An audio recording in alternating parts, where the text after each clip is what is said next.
அண்மைச் செய்தியை பார்க்கின்றோம். ICC champions கோப்பை வரலாற்றில் ஆப்கானிஸ்தான் அணி ஒரு இமாலய இலக்கினை இங்கிலாந்துக்கு நிர்ணயித்திருக்கிறது. அதில் ஆப்கானிஸ்தானுடைய பேட்ஸ்மேன் 177 ரன் அடித்து சாதனை புரிந்திருக்கிறார். 326 ரன்களை இலக்காக நிர்ணயித்திருக்கிறது ஆப்கானிஸ்தான் அணி இங்கிலாந்துக்கு.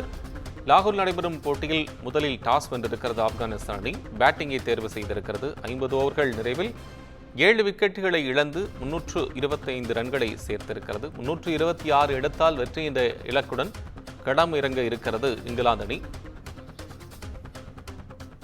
கூடுதல் விவரங்களுடன் நமது செய்தியாளர் அன்வர் புகாரி இணைப்பில். அன்வர், உங்களது விவரம்.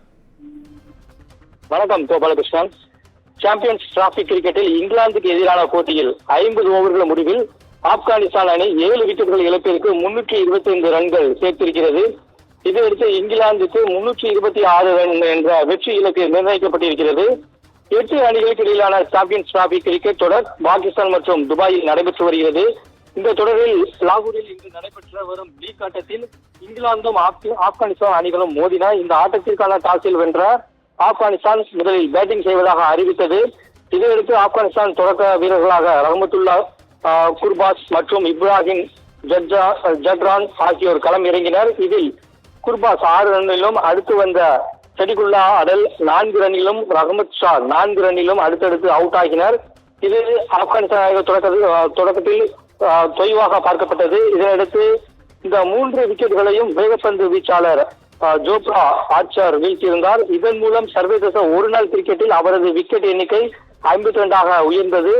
இதன் மூலம் சர்வதேச ஒருநாள் கிரிக்கெட்டில் ஜேம்ஸ் ஆண்டர்சனின் மாபெரும் சாதனை ஒன்றை ஜோப்ரா ஆர்ச்சர் தகர்த்திருக்கிறார். அதாவது சர்வதேச ஒருநாள் கிரிக்கெட்டில் இங்கிலாந்து அணிக்காக குறைந்த போட்டிகளில் ஆடி 50 விக்கெட்டுகள் வீழ்த்திய வீரர் என்ற ஆண்டர்சனின் சாதனையை ஆர்ச்சர் முறியடித்திருக்கிறார்.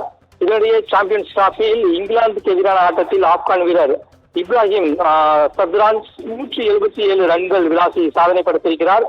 ஐசிசி சாம்பியன்ஸ் கோப்பை வரலாற்றில் தனிநபர் அடித்த அதிகபட்ச ரன் இதுவாகும். இந்த தொடரில் இந்த 2 சாதனைகள் பார்க்கப்படுகிறது. இதனிடையே 50 ஓவர்கள் முடிவுகளில் ஆப்கானிஸ்தான் அணி 7 விக்கெட்டுகள் இழப்பிற்கு 325 ரன்கள் மட்டும் எடுத்திருக்கிறது. இதையடுத்து இங்கிலாந்திற்கு 326 ரன்கள் என்ற வெற்றி இலக்கு நிர்ணயிக்கப்படுகிறது. இந்த வெற்றி இலக்கை நோக்கி இங்கிலாந்து வீரர்கள் அதிரடியாக களமிறங்க உள்ளனர். கோபாலகிருஷ்ணன். நன்றி அன்வர். அண்மை விவரங்களுக்கு நன்றி.